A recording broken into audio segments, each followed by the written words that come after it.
Night کلبوں میں جا رہے ہیں, شرابیں پی رہے ہیں, لڑکیوں سے دوستیاں, مزے نہیں ہیں, ٹینشن ہے. لوگوں کو یہی نہیں پتا. میرے پاس فون آتے ہیں, حضرت یہ دوستیاں نہیں چھوٹتی, میں کیا کروں. میں نے کہا چھوٹ جائیں گی, اور بڑی ٹینشن کے ساتھ چھوٹیں گی. پھر دیکھو جیسے ہیروئن جی کو ہیروئن میں مزہ آتا ہے نا, تو اس مزے کو دیکھ کر اگر کوئی احمق اور بیوقوف کہے کہ میں بھی پی لوں, تو بیوقوف ہوگا کہ نہیں ہوگا؟ ارے بھائی یہ پینے کا تو مزہ ہے, اس کے بعد کیا ہوگا؟ اس ہیروئن جی کی زندگی دیکھو, چرسی کی زندگی کیسی زندگی ہوتی ہے, اس کے بعد کیا ہوگا؟ چہرے کا نور بھی جائے گا, صحت بھی برباد ہوگی, اور بار بار یہ مانگے گا, بار بار. اور اتنا کروڑ پتی کوئی نہیں ہوتا کہ جب سٹا مانگے اور اس کو فوراً پڑیا مل جائے. ترستا ہے پھر وہ پڑیا کے لیے. اور یہ بھی اللہ کی رحمت ہے, ہر دفعہ تجھے پڑیا نہیں مل رہی. اگر ہر دفعہ ملے گی تو بہت جلدی تیرا جنازہ اٹھے گا.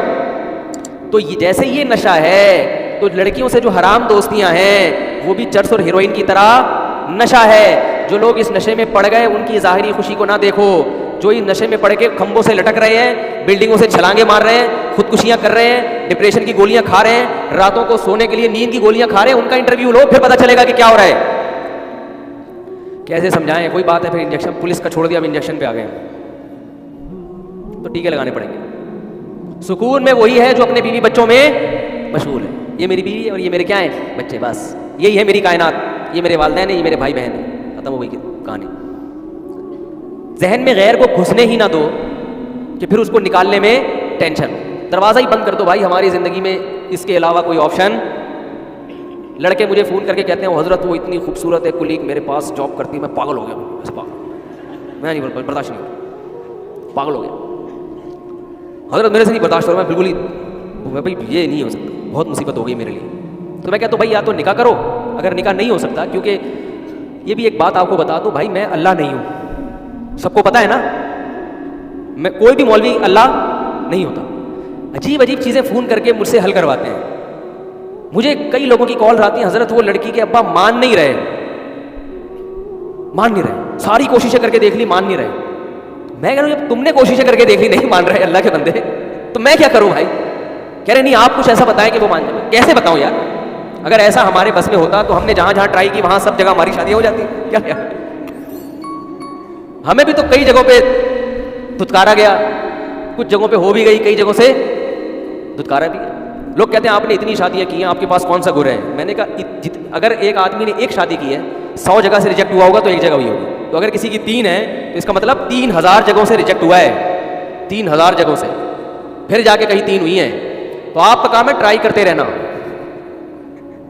جیسے بھیک مانگنے کا اصول ہے نا, ہر وقت مانگو, ہر ایک سے مانگو اور سب کچھ مانگو. اگر اس کے پاس پیسے نہیں, بولے بھائی یہ ٹوپی دے دو اپنی مجھے, تب کچھ نہ کچھ مل جائے گا, اکٹھا ہو جائے گا. چندہ مانگنے کا بھی یہی اصول ہے, ہر ایک کو دیکھ کے چندہ مانگو, غریب کو بھی دیکھ کے, سیٹھوں کو بھی دیکھ کے, اور سب کچھ مانگو. اگر اس کے پاس پیسے نہیں ہیں تو بھائی جو چیز ہے وہ دے دو یار, راشن دے دو, اور ہر وقت مانگو. جب بھی ملے, جو چندہ مانگنے کے جو ایکسپرٹ ہیں نا ان کا یہ اصول ہے, جب بھی ملے یہ کام تو ضرور کرو, دوسرے کام کرنے کے ساتھ چندہ. تو اسی طرح یاد رکھو, جن کو نکاح کا شوق ہے نا تو وہ پیغام بھیجنے میں کنجوسی سے کام نہ لیں, کہیں نہ کہیں ہو جائے. لیکن مجھے فون نہ کریں کہ وہ نہیں مان رہے, مجھے اپنے پرانے یاد آنا شروع ہو جاتے ہیں, اور ہمارے والے بھی نہیں مان رہے. زخم جو کیا ہو جاتے ہیں, کھڑے ہو جاتے ہیں ہمارے. تو ہم کوئی خدا نہیں ہے بھائی جو آپ کی مشکلات کو حل کریں. آپ نے پیغام بھیج دیا, قبول ہو گیا, بہت اچھی بات ہے. نہیں ہوا کوئی بات نہیں یار, کہیں اور ٹرائی کرو. تو ایک اور مسئلہ یہ بھی ہے کہ لوگ, ابھی چھوڑے بات سے بات چلی جائے گی, بس یہ بات ہے کہ جو کام آپ, ایک صاحب مجھے فون کر کے کہتے ہیں, یہ بھی کالز بہت آتی ہیں کہ حضرت وہ میں نے ایک جگہ پیغام بھیجا ہے لیکن وہ لڑکی میری سمجھ میں نہیں آ رہی, تو میں آپ سے مشورہ لینا چاہتا ہوں کہ کیا کروں. میں نے کہا جب آپ کی سمجھ میں نہیں آ رہی, جس نے دیکھا وہ بھی ہے, تو میں کیسے فیصلہ کر کے بتاؤں گا بھائی؟ کہہ رہے ہیں آپ تو عالم ہیں, آپ تو مولوی ہیں. تو میں نے کہا مولوی کو یہ کیسے پتہ چل جاتا ہے کہ یہ سمجھ میں آ رہی ہے کہ نہیں آ رہی؟ یہ تو کسی کو نہیں پتہ چلتا بھائی. جو مبتلا بھی ہے وہ فیصلہ کرے گا. اسی کی سمجھ میں نہیں آ رہی ہے تو محلے والوں کی سمجھ میں, ان کی سمجھ کا اعتبار تھوڑی ہوگا. تو اللہ کے بندوں, مولویوں سے بات پوچھنے سے پہلے سوچ لیا کرو کہ یہ پوچھنے کی ہے بھی یا نہیں ہے. تو کیا آپ اس کی جگہ ہوتے تو آپ کیا جواب دیتے؟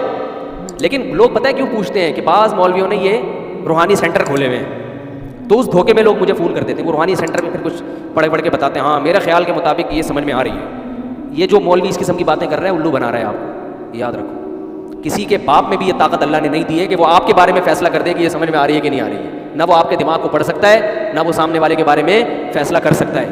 اپنے بارے میں ہاں مشورہ ضرور لے لیا کرو کسی سے کہ بھائی یہ خصوصیات بھی ہیں, یہ بھی ہیں, تو آپ ذرا بتا دیں کہ ان دونوں خصوصیات میں کون سی صفات ایسی ہیں جن کو ترجیح دینی چاہیے. یہ ایک الگ چیز.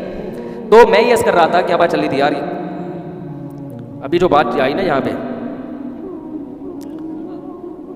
ہاں تو میں یہ کر رہا تھا کہ بھائی وہ جو مجھے لوگ فون کرتے ہیں کہ وہ یوں ہے اور وہ ہے، بھائی میں تو پاگل ہو گیا ہوں، پاگل ہو گیا ہوں میں.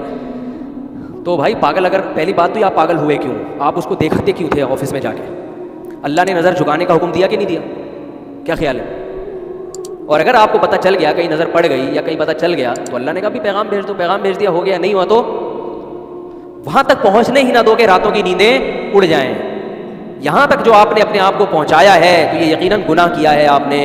آپ اضافی بے تکلفی کے مرتکب ہوئے ہیں. آپ نے کہہ کے لگا کے گپے، ورنہ کوئی بھی ایسا نہیں ہوتا کہ بہت کوئی خوبصورت ہوتے ایک دم لٹو ہو جائیں. جب تک آپ نے بے تکلفی والا معاملہ نہیں کیا ہوگا، گپے نہیں ماری ہوں گی، ناجائز کی طرف نہیں گئے ہوں گے، لٹو ہونے کا واقعات عام طور پر وجود میں نہیں آتے.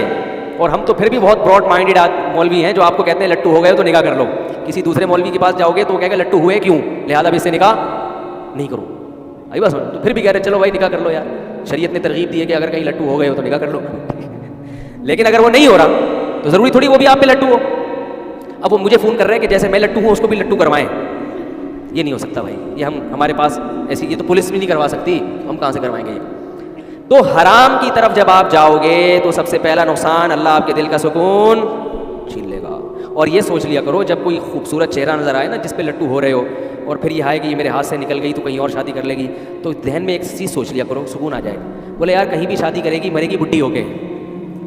یہ ہمیشہ نہیں ہے، یہ ڈسٹیمپر ہے جو فرشتوں نے تھوڑے دن کے لیے، ابے بھائی تھوڑے دن کا ڈسٹیمپر ہوتا ہی ہے، اس کے بعد 10 15 20 سال کے بعد ختم. تو بولا یار جہاں بھی جائے گی وہ بھی مرے گا.